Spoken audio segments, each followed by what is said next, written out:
Step.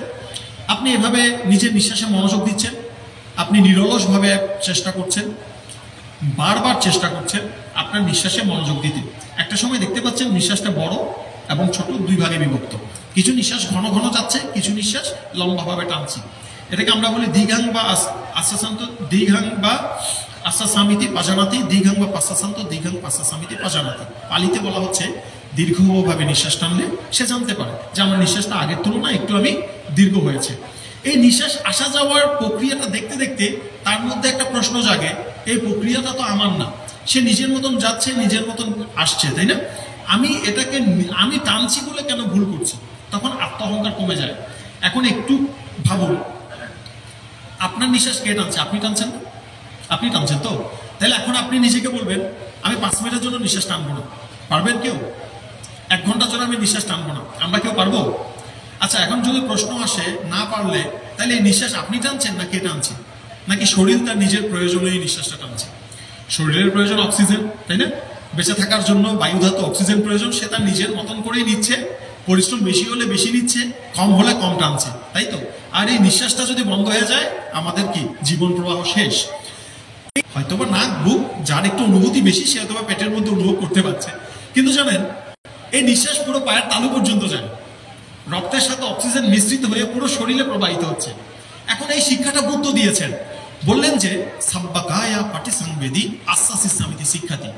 এই কথাটার অর্থ হচ্ছে তোমরা, আমরা মানে বুদ্ধর কথায়, তোমরা তো সবাই নিঃশ্বাস টানছো, এটা স্বাভাবিকভাবে জানো, কিন্তু এখন থেকে প্র্যাকটিস করো নিঃশ্বাসটাকে মাথার তালু থেকে পুরো শরীরে অনুভব করার চেষ্টা। এই নিঃশ্বাসের বাতাস যখন টানছি শরীরে একটা রিয়াকশন হয়, কি হয়? প্রতিক্রিয়া হয়। এখন প্রতিক্রিয়াটা কি?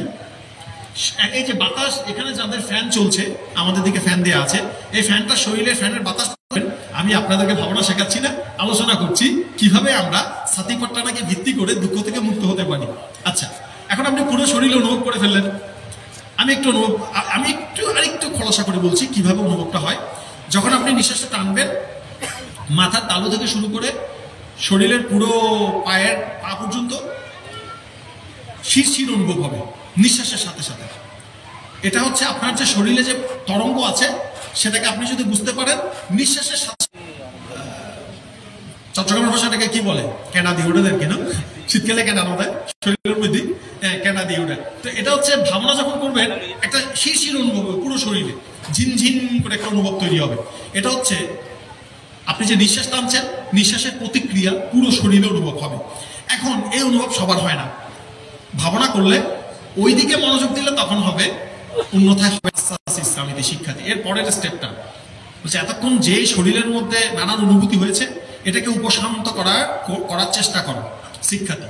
তাহলে দেখুন একটু আগে কি ছিল, অনুভব করো পুরো শরীরের নিঃশ্বাসটাকে।